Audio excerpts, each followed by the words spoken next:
Caminiti Christian. Mon numéro, c'était le numéro 4. 9 saisons, me semble-t-il, à l'OM, jusqu'en 84. Cette équipe des Minots qui a réussi à sauver le club de sa disparition, ça c'est le souvenir mémorable, mais pour moi c'est aussi le gain de la Gambardella avec l'équipe de jeunes.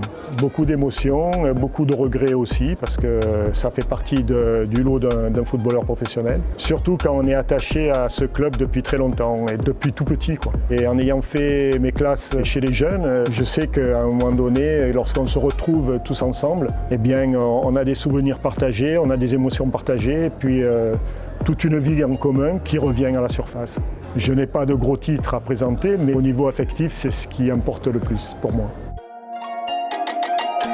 D'avoir vécu cette descente aux enfers de la division 1 qu'on disait à l'époque, et ça a été terrible pour moi.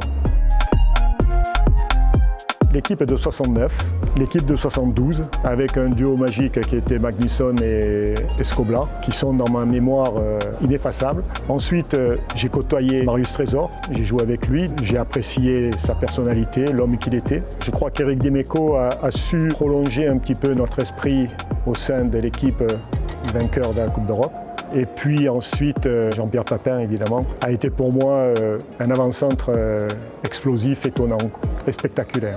Marseille, c'est spécial, comme on dit. Alors à une époque, le spectateur, lorsqu'il n'était pas satisfait de son équipe, il disparaissait des tribunes. Le stade se vidait et c'était la sanction que l'équipe recevait. Actuellement, l'équipe est supportée malgré quelquefois des contre-performances, mais il est toujours là. Et ça, c'est un apport vraiment supplémentaire pour cette équipe-là. Et faire naître un grand joueur à Marseille, c'est aussi le rôle du public. Les 125 ans de l'OM, c'est quand même incroyable. Et être là pour en parler, c'est encore quelque chose d'émotionnel pour moi. J'espère que ce club vivra encore très très longtemps et je pense qu'il ne disparaîtra pas. Il faut aller de l'avant, sans arrêt de l'avant, sans arrêt se donner de nouveaux objectifs et de nouveaux défis.